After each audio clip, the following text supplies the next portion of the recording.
soy Mauricio José Schwartz y esto es El Rey va desnudo. Si usted está atento al mundo a su alrededor, y si no lo está tampoco lo culpo, verá que los asuntos de la religión nunca se limitan al espíritu, el misticismo, la relación con la deidad o deidades que una persona haya elegido para ejercer su amor por la superstición. No se refieren a la vida eterna, el significado del ser y el universo, cosas así, sino que tienen una dimensión intensamente política. Y la política lo tiene todo que ver con la libertad, por lo menos desde hace 250 años.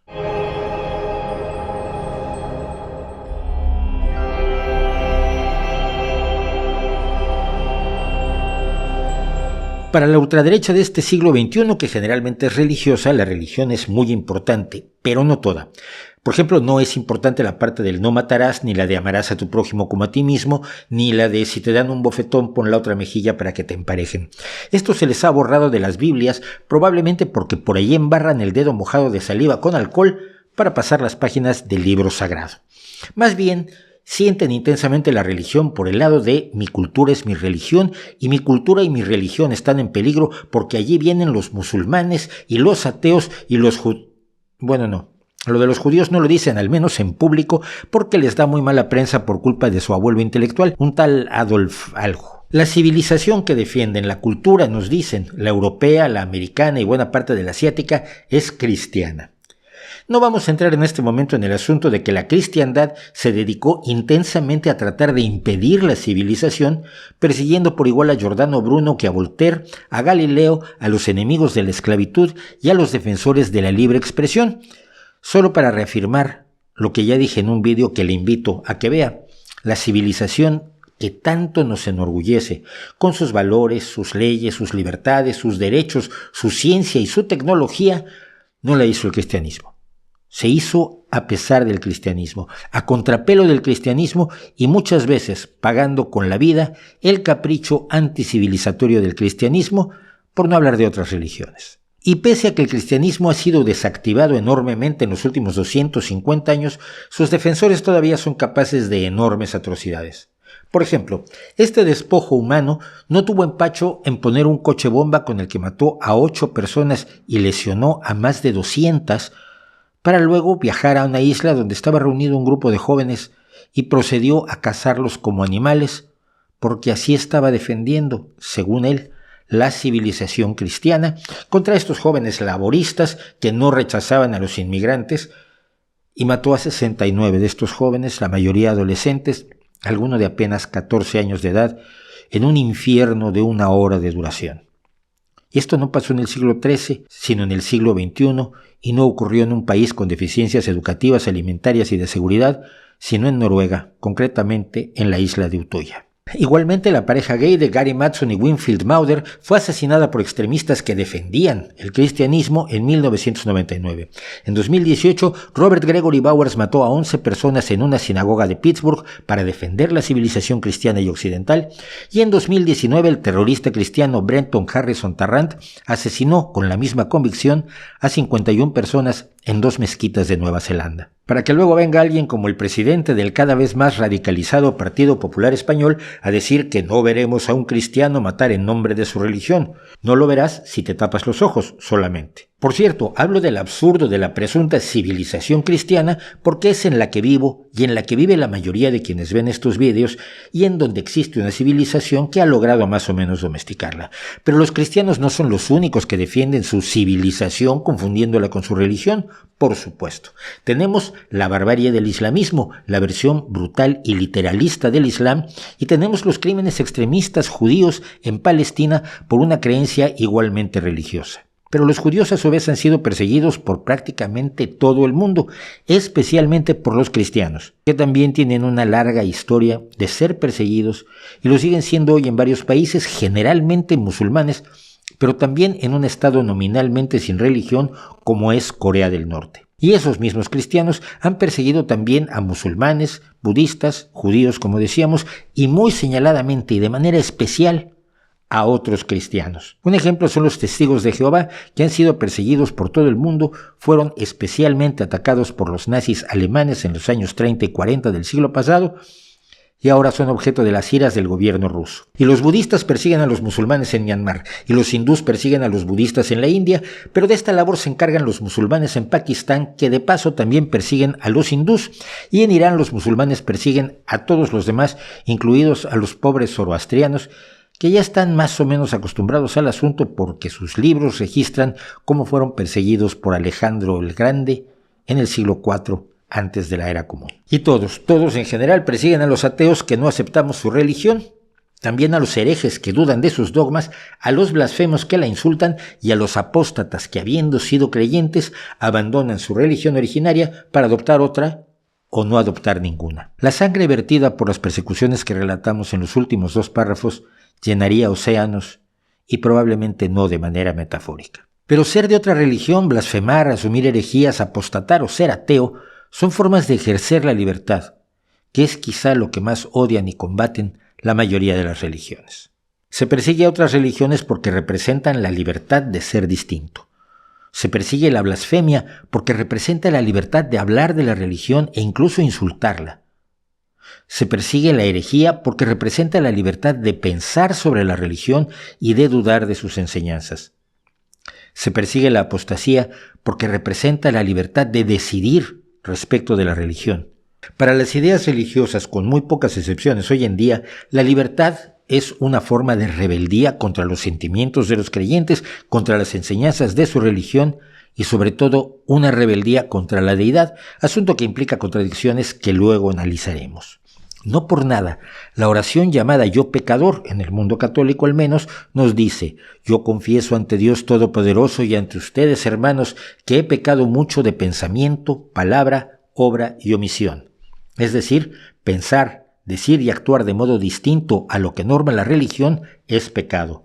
Y no decir, pensar y actuar como se nos ordena también lo es. De allí lo de la omisión. Lo que llamamos tolerancia religiosa a todas estas formas de actuar parece pues un asunto bastante escaso y cada vez más ausente conforme más fervoroso es el creyente, pese a que la tolerancia fue bastante practicada en el pasado, aunque sin llegar a ser la norma. Así que las grandes guerras y persecuciones religiosas son en gran medida asunto de los últimos 2000 años.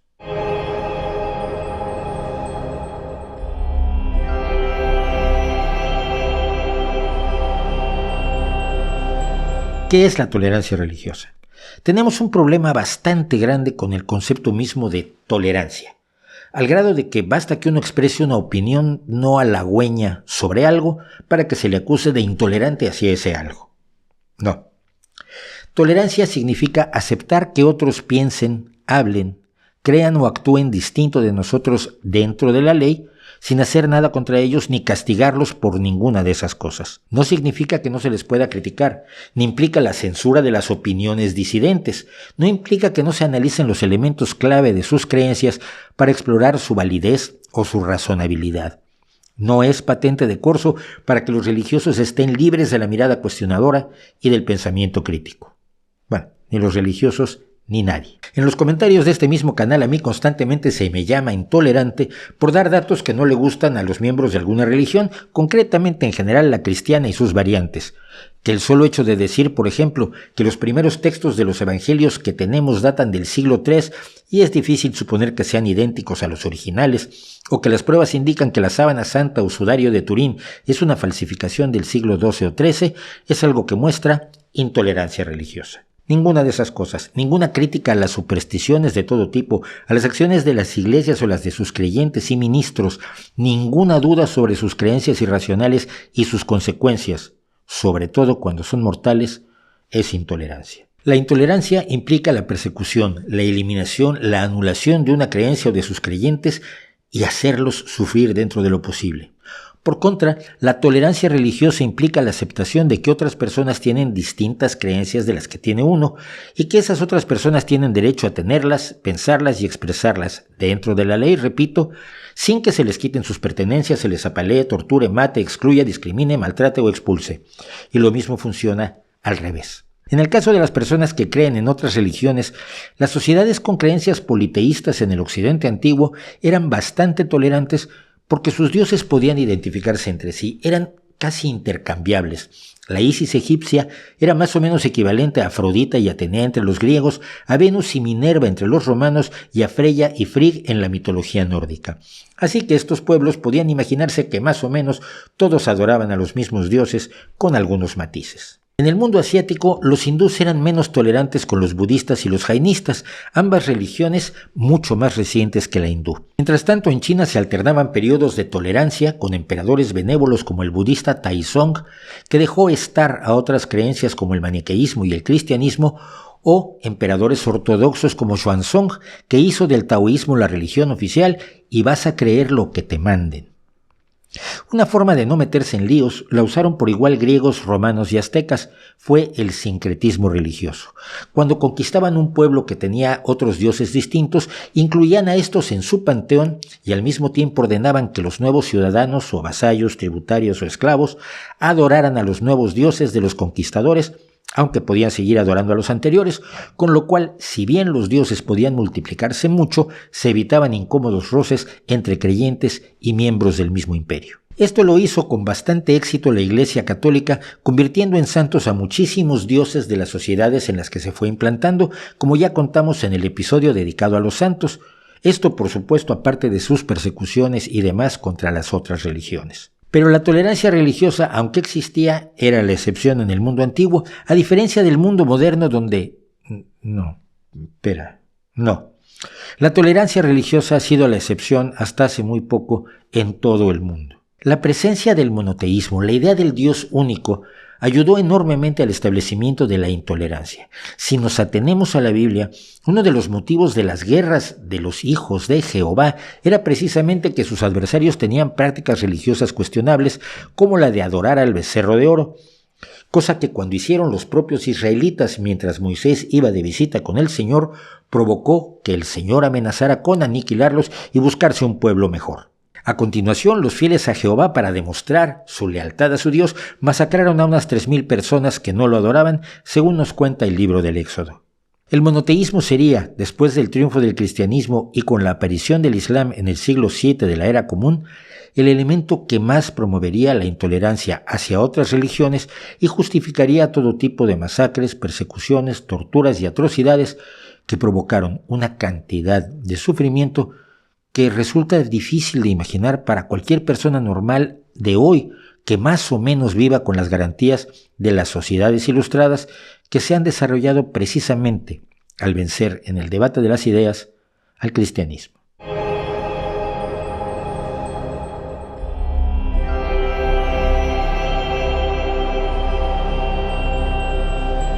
Los creyentes tienden a presentarnos a su Dios en el monoteísmo como un ser de perfección deslumbrante.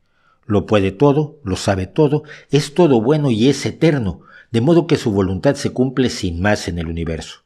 Se le ocurre enviar una plaga de langostas sobre los campos egipcios y el suceso se produce sin dilación. Decide ahogar a toda la humanidad en un diluvio con agua que sale de a saber dónde, pues lo hace y llueve 40 días y 40 noches y cuando decide que deja de llover y el agua desaparece. Vamos. Decide crear el universo y el universo aparece con una obediencia digna de perro de campeonato. Eso en la teoría. En la práctica los creyentes tienden a pensar cosas mucho más peligrosas y un tanto herejes.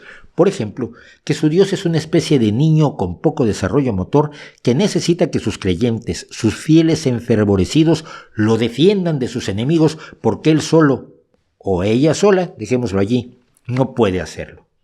Esto en cierto modo pone al fiel creyente incluso por encima de su deidad, aunque los creyentes no suelen darse cuenta de este detalle.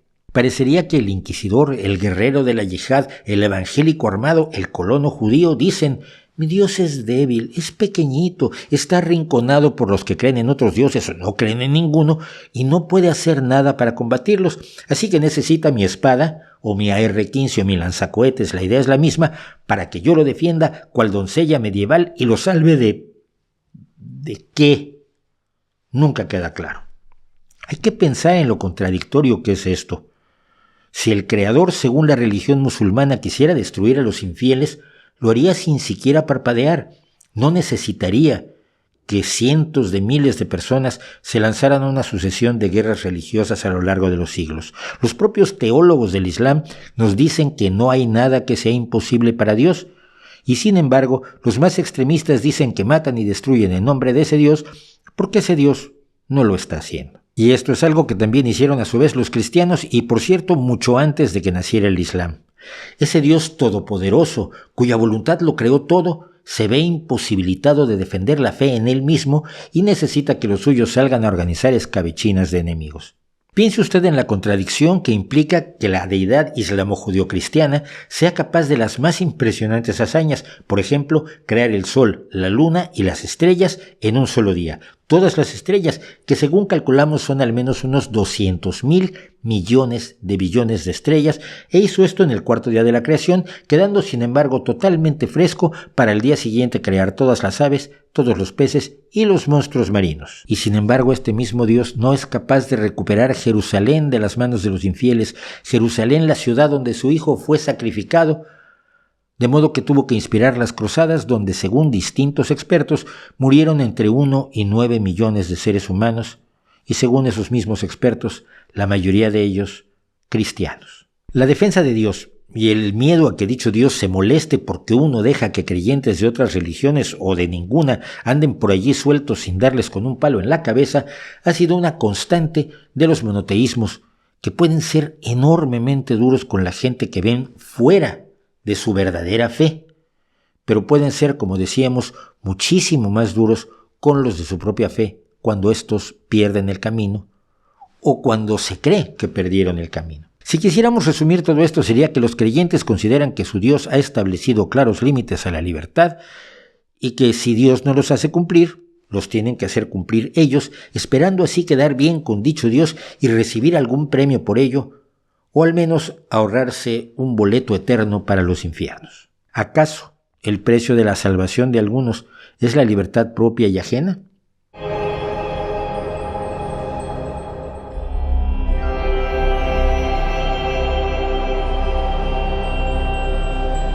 La religión depende de la palabra. Mediante la palabra se difunde, con la palabra se evangeliza, con la palabra celebra sus rituales. La oración, verbalizada o interna, es la relación con la deidad mediante la palabra, y con la palabra la religión mantiene sus tradiciones. Así que los encargados de las religiones han sido especialmente sensibles al hecho de que se hable o se escriba de modo tal que ellos sientan que se está insultando, despreciando o faltando al respeto a su deidad o algo sagrado de cualquier tipo, objeto, templo, construcción, idea, lo que sea. De nuevo, parte del temor es que si ellos no castigan al blasfemo, puede venir Dios a castigarlos por tolerantes. Así, aunque en la antigua Grecia había cierta tolerancia religiosa, la blasfemia o impiedad era muy poco aceptable. El famoso general Alcibíades y el filósofo Anaxágoras fueron acusados en su momento de blasfemia y apenas lograron superar sus juicios. No así Sócrates, que fue ejecutado por su impiedad hacia los dioses griegos, entre otros delitos. Entre los judíos, según el libro de Levítico, la blasfemia se castigaba con la muerte. Y entre cristianos y musulmanes, los herederos del judaísmo, la blasfemia se convirtió en una de las principales preocupaciones.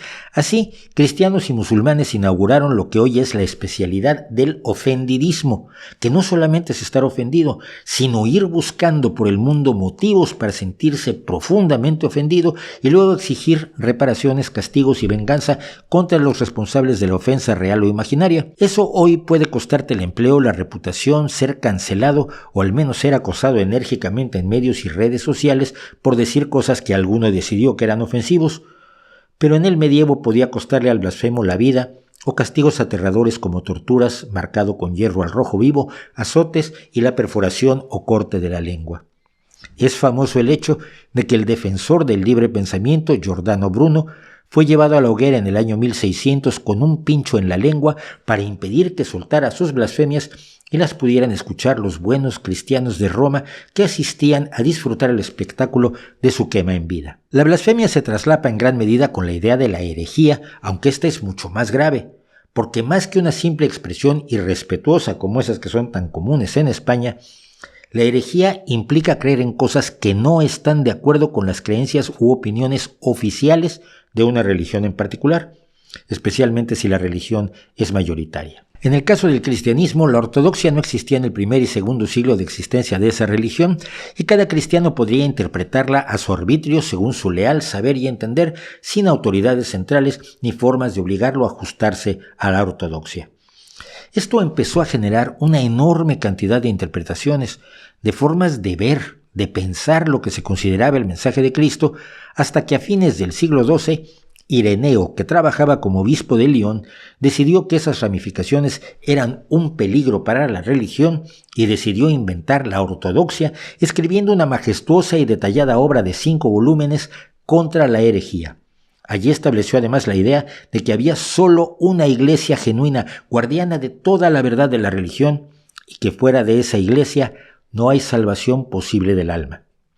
Cosa, por cierto, que las iglesias cristianas siguen sosteniendo hasta hoy, 19 siglos después. Pero ¿cómo perseguir a los herejes y a todos los que iban contra la iglesia de una u otra forma?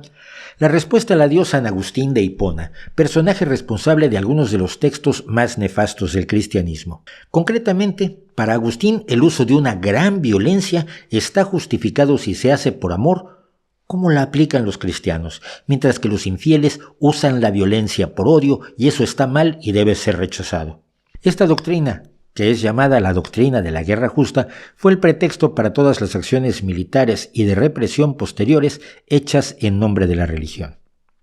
De paso, uniendo Iglesia y Estado, Agustín decidió astutamente que disentir de la Iglesia era disentir del Estado, así que quienes fueran condenados por la Iglesia deberían ser castigados por el Estado. Si esto le suena conocido a usted es porque 1000 años después de la muerte de San Agustín, sus ideas fueron el justificante para que la Inquisición pudiera perseguir, interrogar, torturar, enjuiciar y condenar a miles de personas y luego entregar a los reos, relajarlos al poder terrenal para su ejecución, evitando así que se mancharan de sangre directamente los representantes de Dios en la tierra. Serían solamente los autores intelectuales del crimen. Al paso de los siglos, el concepto de herejía cristiana se fue ampliando hasta cubrir toda conducta que no le pareciera aceptable al Papa de turno. Así, por ejemplo, en el siglo XIII se consideraba herejía comer carne en viernes, leer la Biblia, saber griego, criticar a un clérigo cualquiera que fuera y, por supuesto, no pagar los impuestos de la Iglesia, que de algo tiene que vivir, y como usted seguramente ha visto astutamente, los miembros de las jerarquías religiosas no suelen ganarse el pan trabajando, sino que se lo ganan con el sudor de la frente de otros. Pero si la herejía es mala porque disputa puntos teológicos que ponen en aprietos la solidez monolítica de la religión, la apostasía es mucho peor, porque implica el abandono de la religión. Y la apostasía puede adoptar, decíamos, 2 formas: la conversión a otra religión o el abandono de las creencias religiosas totalmente. El apóstata es considerado un traidor a la religión y un traidor a Dios. Pero, ¿cómo se puede traicionar a Dios? De nuevo, uno supondría que si Dios se siente traicionado, puede castigar sin necesidad de ayuda a sus criaturas. Basta leer los libros sagrados y uno ve cómo Dios se encarga de los que les resultan molestos o problemáticos de modo muy eficaz. Por dar un ejemplo que creo que ya hemos mencionado aquí, tenemos el del profeta Eliseo, que según el segundo libro de los Reyes, cuando iba camino a Israel, unos muchachos salieron de la ciudad y se burlaban de él diciendo: «Sube calvo, sube calvo». Al parecer era calvo. Él se dio vuelta, los vio y los maldijo en nombre del Señor. Entonces salieron del bosque 2 osos que despedazaron a 42 de esos jóvenes. Ese Dios expedito contra los chicos que se burlan de un calvo, cosa que no está bien pero no es para tanto, no está presente sin embargo cuando alguien se retira de la religión cristiana y menos del Islam. La apostasía no solo es una traición religiosa, sino que se considera una traición de carácter étnico y cultural. El hinduismo, por ejemplo, no tiene castigos especiales para los apóstatas, pero socialmente dejar la religión implica en gran medida abandonar la sociedad en la que uno se ha desarrollado, alejarse de la familia, perder a los amigos, ser mal visto en el trabajo, en el café y por la calle, ser un apestado en el mundo en el que había vivido dentro de su religión. Y para volver al principio, lo que ocurre es que la persecución a herejes, apóstatas, blasfemos y ateos es esencialmente la lucha por el control de la libertad.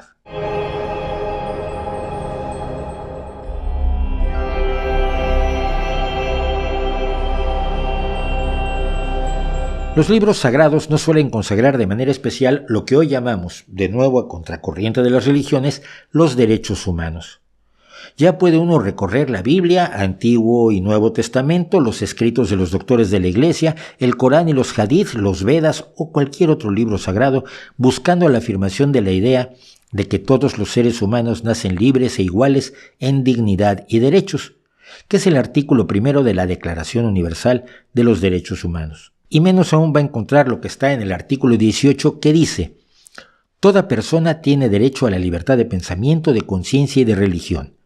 Este derecho incluye la libertad de cambiar de religión o de creencia, así como la libertad de manifestar su religión o su creencia individual y colectivamente, tanto en público como en privado, por la enseñanza, la práctica, el culto y la observancia. Si la religión es tan consustancial al poder político como podemos ver que lo fue hasta la llegada de la Ilustración, se sigue que toda libertad, y en particular la religiosa, es peligrosa, porque una vez conseguida se puede proclamar la libertad de pensamiento en todos los demás terrenos humanos. El pensamiento libre para opinar sobre las autoridades, sobre el sistema político, económico, social, además del religioso, es una amenaza a quienes mantienen la autoridad de manera ilegítima.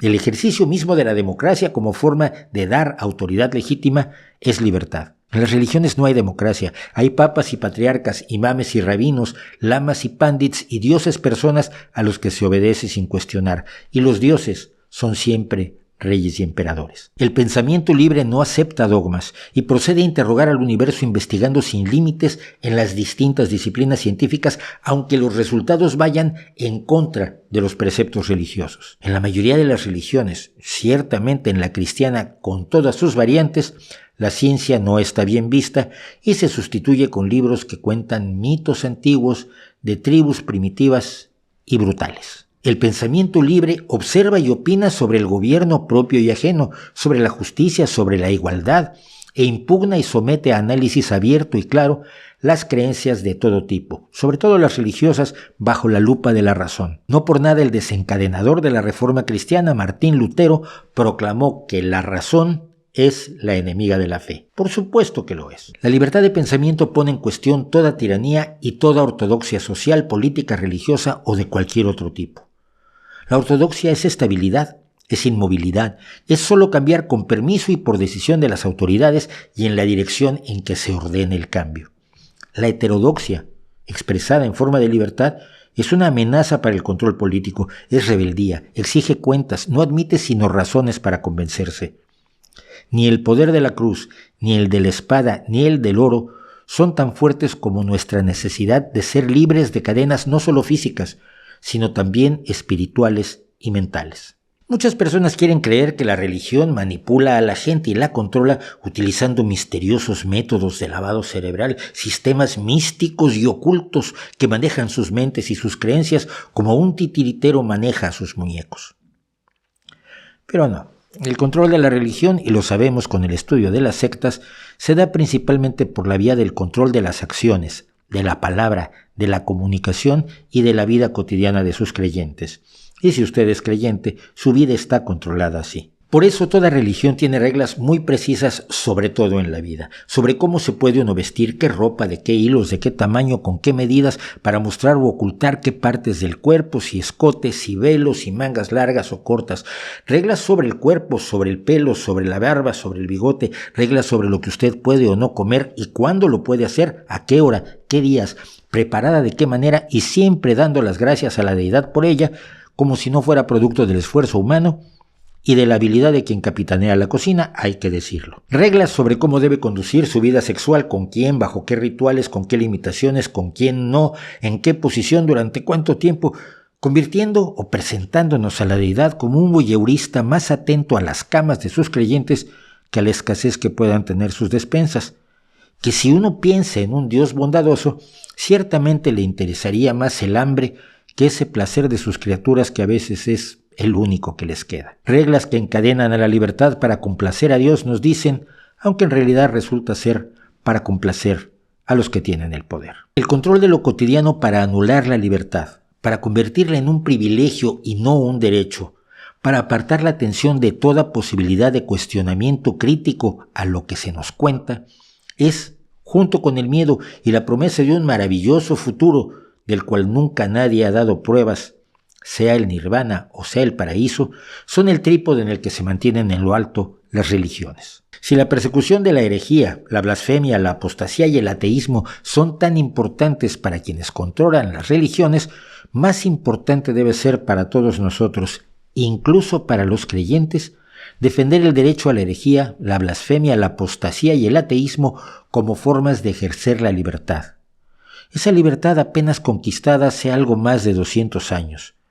Y es la forma de usar la libertad para poner a prueba lo que nos cuentan sobre los más diversos mitos de la historia humana. Si alguien no quiere que usted sea libre, le está diciendo claramente que la falta de libertad de los demás y de usted es buena para esa persona. Y por lo tanto, lo mejor que podemos hacer todos es buscar y ejercer nuestra libertad de pensamiento, palabra, obra y omisión y escapar a su control para ver el mundo con independencia de criterio. ¿No cree usted?